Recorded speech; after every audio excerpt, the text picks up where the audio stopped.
Of bringing it back to the strikes and this government, do you think there's been a lot of criticism that the government should be at the table on these negotiations and they're not? Where do you stand on it? It's really interesting, because Mick Lynch has been calling for the government to be... He's been saying, the government, I've got to meet the government, talk directly to the government.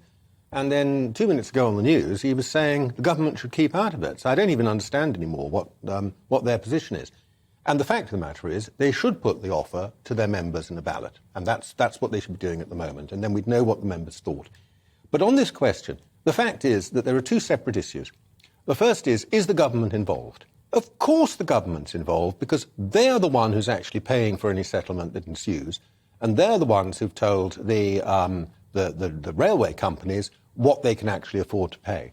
But the separate question is, should the unions be negotiating directly with the government? Now, the rail companies have got professional negotiators who negotiate with the rail unions.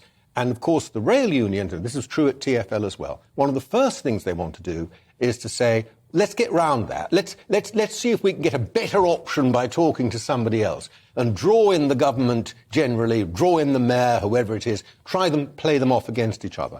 And every mayor of London, every government is wise to that. And what they say is, yeah, we're involved, but we're not directly involved in negotiations. And it's right that they should say that, because otherwise they're just opening themselves up to being played off by the unions, very clever guys, by the unions well, this guy said this guy said that, we'll play this off against you. And it's just to fall into their hands. So they should not be negotiating directly.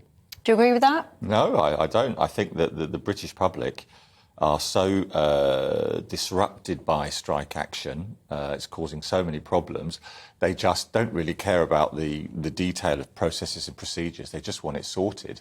And clearly there's been, I think, a message from early on that the government hasn't been involved enough. I mean, rule books go out the window when the country is in a state of crisis. We saw it in the pandemic and in other situations. And I think that, Grant Shapps is... I'm not sure he's the totally right man for this job, but let's see. No Labour government. We had a Labour government from 1997 to 2010, never negotiated directly with the unions in the course of strikes. Ken Livingstone, when he was Mayor of London, refused to negotiate directly with the unions. And as far as I know, Sadiq Khan hasn't done so either. Boris certainly didn't. Because these people understand that the job of negotiation is there for professional negotiators who deal with the unions, and there's no point them blundering in because they'll just get played.